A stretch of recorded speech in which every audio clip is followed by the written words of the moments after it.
Good early day, Backroadians. Deborah the Bee back with another video from the Backroads. Deuces! Welcome to the channel. I appreciate all the comments that I've had. They've been so insightful and so expressive and so personal. I really appreciate hearing from all of you that have commented about your views of the ideas that I present on this channel. So today I thought I would expand a little bit more on this living to be 100 years old or beyond 100 years old and talk to you a little bit about my theories at the time and what really drove me to want to do something like that. Now, all the ladies on my mom's side of the family tree lived to be ripe old ages. And so it is something that I think if you eat right, if you kind of try to level off stress and you get a bit of exercise. I think also a lot of the women on my mother's side of the family did not really carry a lot of weight on their bodies. And I think that that had a lot to do with it too. I think also the fact that they were lower income had something to do with it as well. On my dad's side of the family, all the women were pretty plump. And as far as economics, they made a little bit more money, so they ate a little bit better probably. So anyway, the majority of the women are all still alive on my mom's side, but on my dad's side, the majority of the women have passed away. In fact, everyone on my dad's side has passed away.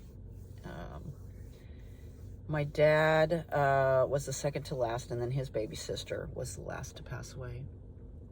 So my mom's side, there's an awful lot of people that are still alive on my mother's side. And the majority of the women, her sisters, are all still alive. As far as I know, anyway. I really don't have any contact with them. I grew up listening to my parents speak of them in a very judgmental and unfavorable way. But I never did hold that against them. I kind of just thought that that was the inner dynamics of a family, and so I never did. But at the deaths of my parents, these people were, well, they just did things that to me were unforgivable. And at my age, and at their age, there really isn't any reason to pursue any kind of family, anything. We used to go to family reunions every year, but now, not so much. So, and that's okay. Everybody does their own thing in a family unit. So this 100-year idea. Okay.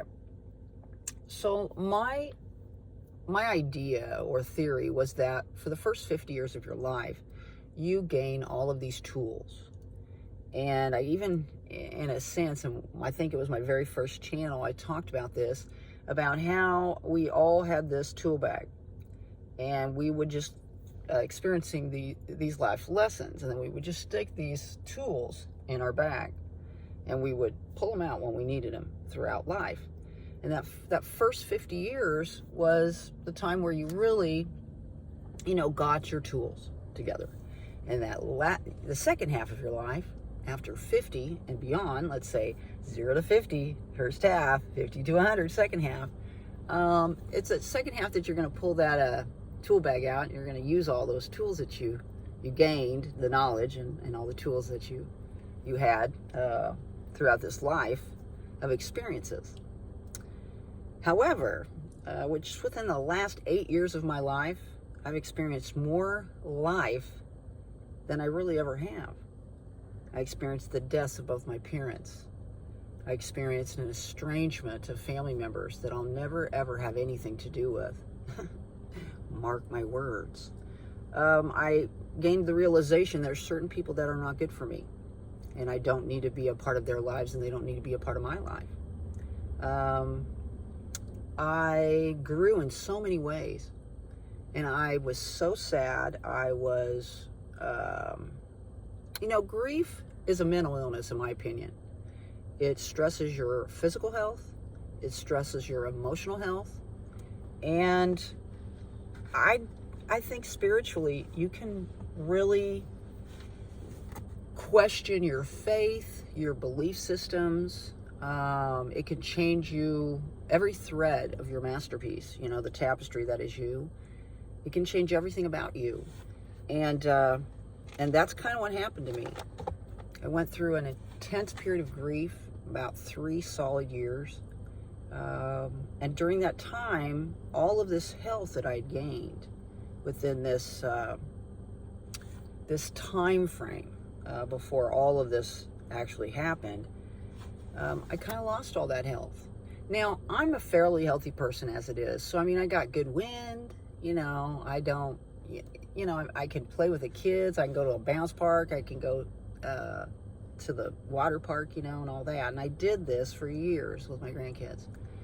But now that I live away from them and I'm not around, they're not around, I really don't do that. I don't really see going to the bounce park or the water park and just playing with kids, random kids, which is exactly what I did before, by the way, with my own grandchildren. It always seemed like the kids would gravitate towards me because I was out there. I was out there doing stuff with them. Their parents were generally sitting on a stool or in a chair on their phone, not paying any attention or talking to other people. And I've been there, done that. I understand. A lot of times as parents, you don't really have any time for yourself. So in this life now, I feel like I've earned this time, but sometimes I just don't know what to do with myself, And sometimes, again, I feel sad that I'm not, my life is different. Sometimes I miss the sound of laughing and screaming children. And I miss taking care of people. I miss, just everything that comes with that family unit. But again, as you age, things change. One of the things that I realize now, as far as any kind of health notes I would have taken on myself or anything, is that we all change as we age. So the body that I'm in right now, the person that I am right now, is far different than the person that I was back in the day when I was 100% raw vegan. Stress really taxes your health. Emotions, emotional happenings such as deaths of loved ones, or the end of a marriage, or the estrangement of individuals out of your life can cause you to age. It can cause you to have health issues. Oftentimes it's a mental thing that turns into a physical thing. And I think that is from prolonged sadness, maybe. I know that they say that, especially during grief, a lot of times autoimmune disorders will come up in people. And it just happens because it's like a shock to your system. So as far as these tools that we gain from 0 to 50 years of age, I really think it depends on the individual. But I do think that there is an awful lot more to learn later on. And sometimes we don't learn those lessons until far, far later in our lives. So I do see things a lot differently. But do I see this living to be 100? It's been some long, hard 8 years, y'all. And I meet all sorts of people that are in their 80s and 90s. And they seem happy.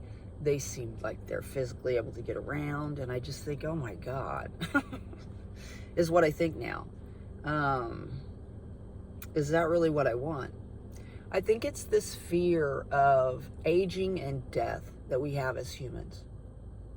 The fear of aging and what will happen to us. The fear of going to a nursing home or something like that. Especially if you haven't planned. Or if you trusted the wrong people. That might be another thing. You believed in something that no one else did.